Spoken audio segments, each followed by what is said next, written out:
Hey guys, I'm Jackson. This is my spoiler-free and spoiler review for Leviticus, the new Australian horror film. Oh boy, has it been a big year for horror, so it's good to see Australia sneak in with a little Australian film and go, also pretty good, and horror and stuff. And unlike all the other great horror films that make you think and make you scared and all of these other things, I've never left any of those movies so truly and utterly and just impossibly devastated and sad. I love Australia, mostly. I love Australian cinema, sometimes. But particularly, I have quite enjoyed Australian horror recently. But I do have to ask, why are they always just so very sad? Like, I'm not talking like Toy Story sad. We're like, it's kind of happy sad, like a bit of nostalgia. Maybe you cry a bit, but it's kind of like almost a warm cry. Like it's good to get out of your system. And at the end of the day, you're kind of pumped up on life. Australian cinema, kind of the opposite of Toy Story. Any of them, whichever one you like or don't like, that make you happy sad in that rich kind of warm fuzzy way. This is like a cold, like bleak, like harrowing, like devastating, like all-encompassing, like it's like a giant pit and you just can never escape the blackness. You think it's like as dark as it could be, but then suddenly you stumble somewhere like further down and you're like, oh no, there was heaps of light before. There may as well have been stadium lights going. I had such a clear path. I am now so far in the darkness. Now it's dark. Like a Dementor, but like times 4. So I don't know, like 4 Dementors, I suppose. That is like what Australian cinema loves to do. Just make you go. Oh. And Leviticus is no different. Leviticus also makes you go, great movie. Can't like don't get me wrong, great movie, great movie. To say I enjoyed it, really on any level, it feels, it just like doesn't sound right. Like great cinema, good filmmaking, great acting, incredible score, powerful, evocative, thought-provoking imagery, great themes, great metaphors going on and stuff. Kinda hated every single fucking second of this film. Not gonna lie. Oh, yeah, just truly a, I mean, I guess for a horror film, I guess the best way I could put it is like truly scary. Like, not scary in the traditional kind of classic way that you might say for a horror film, where it's and I don't want to throw shade to all horror films. I love horror, but just kind of as a divide of what most horror does give me emotionally to what this film did in terms of the fear and the scares and the horror of it is, I would throw like say Smile, like the Smile franchise, or even like throwing a Final Destination in there. The Ring, they're all very similar. Too many of the same thing. A certain type of horror film, I'm going to get a vicarious kind of thrill from the horror. It's going to be a roller coaster of emotions, and it's kind of a little fake, like a little kind of a gateway into something absurd and ridiculous and heightened to such an extreme that you're just kind of having like a real exciting adrenaline rush of horror, and you leave it and you're like, God, I'm so scared. Like I remember seeing Smile in the cinema. I know everyone wasn't a fan of that, but that really just got me. It just got something in my soul, and I'm like, I feel sick. It's so scary. And when I was going into my car the next day, it's so dark outside. I'm just like, I just feel like someone's going to be standing somewhere smiling in a corner, and I'm never going to recover. But like, it's kind of a feverish kind of fake fear. Fake scary. Not fear necessarily, like scare. Like, I was scared, but like it's almost kind of fake. And I'm not trying to take anything away from all those films. And I would love to rewatch those films. All these, fake is probably not the right word.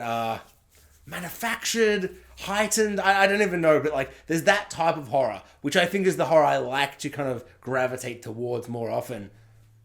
And I'll rewatch all that stuff. And they're probably the films that I love to come home to do my reviews and talk about that night as soon as I've seen the film. I saw Leviticus like 5, maybe even 6 days ago, and I mean, work's completely fucked. So I would look. Why am I even mentioning that? But I really did. Like, I didn't want to talk about it because Leviticus is right on the other side, where it's scary in just such a real world way, and it just made me so upset. And it's such a fantastic film because I will seek out horror, I'll seek out genre, sci-fi, fantasy, these big high concept ideas. I love to watch these kind of things, and I love when they're able to give me a horror film that is like an It Follows-esque type film. Not to say I think it's like It Follows, I actually think it's kind of better because it made me feel more, even if the kind of the horror side of it with like the jump scares and the monster and the creepiness and that stuff isn't as good as like It Follows. Like, I don't think the design of the creature and like the way it works and everything in terms of the actual scares and the jump scares, which there are a few cheap and nasty kind of ones in this. It Follows is better in all of that, but in terms of an emotional arc, the characters in it, the way it made me feel, the things it's trying to say, I think this is far superior to It Follows. But because it kind of takes that kind of like thematic metaphor of like, this film is all about kind of young people coming into realizing that they are homosexual and kind of living in this horrible, awful, bigoted little town, dealing with parents that don't understand or want to understand them. And really the whole film is conversion therapy is a monster, is inherently evil, inherently cruel, and senselessly, horribly awful. What if that is like literally the monster of the film? And so if you go through this conversion therapy from these awful, monstrous priests that are just so, they're just so like just there. Like, there's nothing kind of out, like they're not like cackling villains. They're just so ordinary, and it made my skin just crawl. The way this impossibly evil thing just is so ordinary and just kind of matter-of-factly there, presented for all these people. It's truly sickening. And so they do this big heightened story that I usually quite enjoy, like kind of this thrill of watching it. But because it's grounded in something and it really just kind of sticks with that idea, conversion therapy is a monster. And so anyone that goes through this priest's conversion therapy situation literally gets like a bigot monster to come and haunt them. But it's not some cackling ghoul like Insidious where it's like it's literally the person you love the most. It's so upsetting to watch. It's so cruel and mean and sadistic and fucked, and it made me so sad because it's just so rooted in things that are just real bigotism, real kind of like senseless hate for people just being what they are and just wanting to love who they love. And it just, I feel like there's always like some kind of disconnect with the monster and stuff, whereas I found somehow making it a literal like demon monster, whatever, like it's vague or whatever, but it's like you get haunted and no one else can see it except for you. And it's just the way that like every single time you see the person you love the most, is it them or is it a horrible monster that's going to trick you into the bathroom and you think you're going to fuck, but then it like tries to eat your eyeballs? And that makes it seem silly. It's not. It's so real. It's so visceral and upsetting, and it hurt my soul. It just truly hurt my soul right down at the bottom. At a place sometimes, when you're at work and you're just like, oh, I'm so bitter and tired all the time. You almost feel like you don't have that part of you that just feels for all humans. And something like, well, I'm straight, so I don't like deal with this kind of bigotism. But of course I am aware of this happening, and it just, it made me so upset. And I think the filmmaking is so good.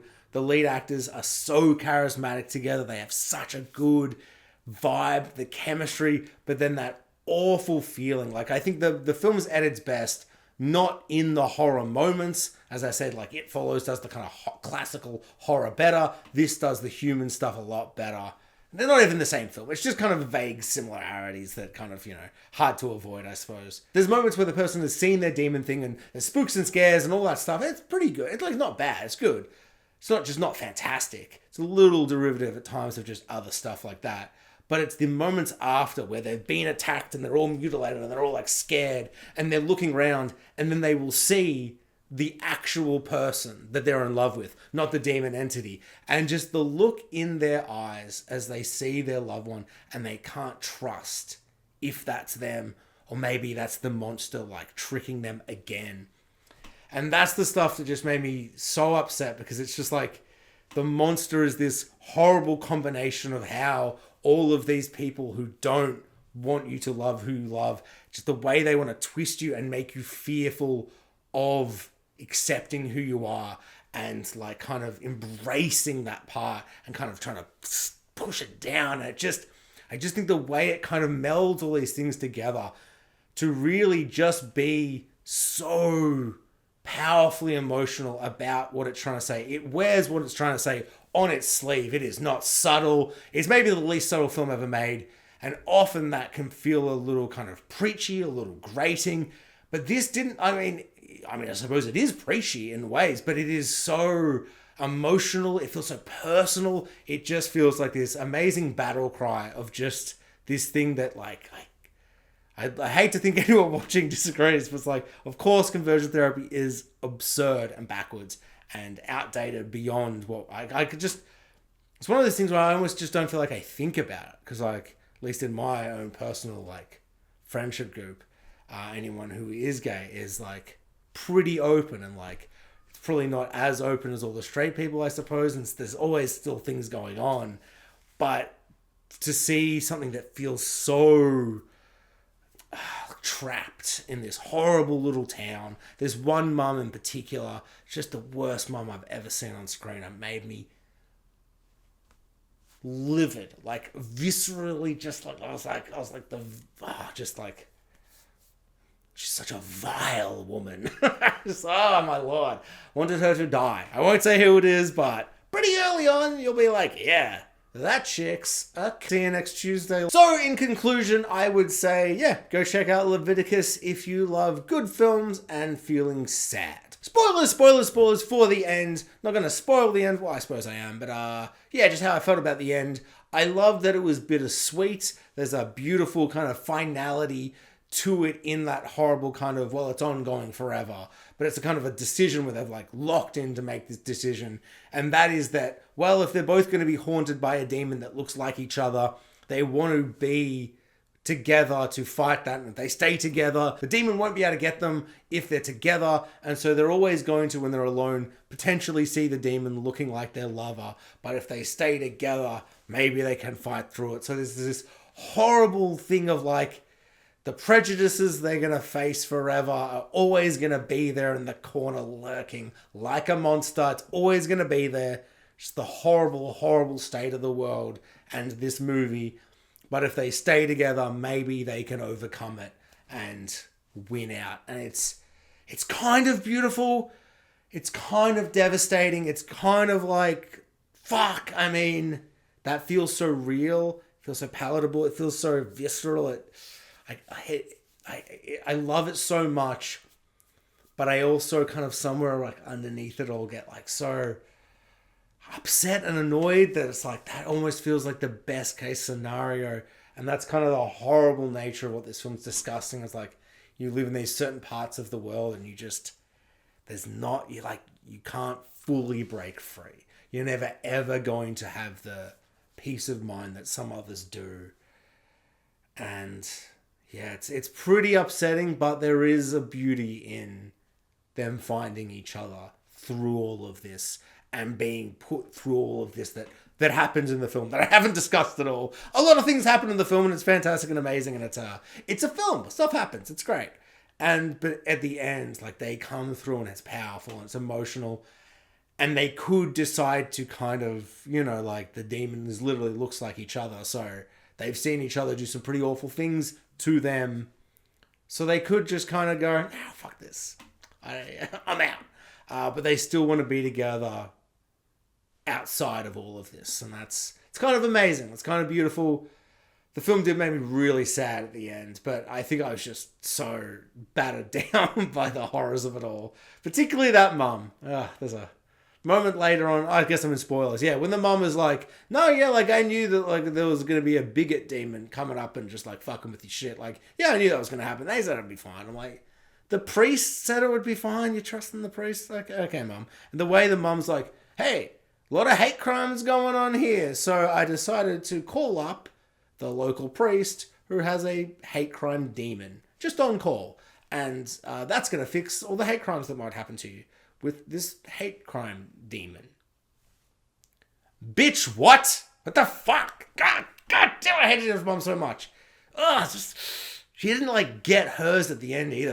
This is the type of film it is, where it's just like you don't have them kind of somehow weaponizing the demon and you're seeing the demon like punch her face in at the end or just snap her neck or at least push her off a cliff or something. I don't know. Stab her in her sleep. I was trying to think of quiet, chill things. I'm like, it doesn't have to be brutal. That was extremely brutal. But that's what she does to me. She was... I didn't like her. Yeah, God, it's such a good film. I didn't like watching it. Classic Australian cinema. Thanks for watching, guys. Like, subscribe, hit the notification bell, and comment below. I would love to know, what did you guys think of Leviticus? Big yays? Big nays? Or for the first time on the internet, a nuanced opinion?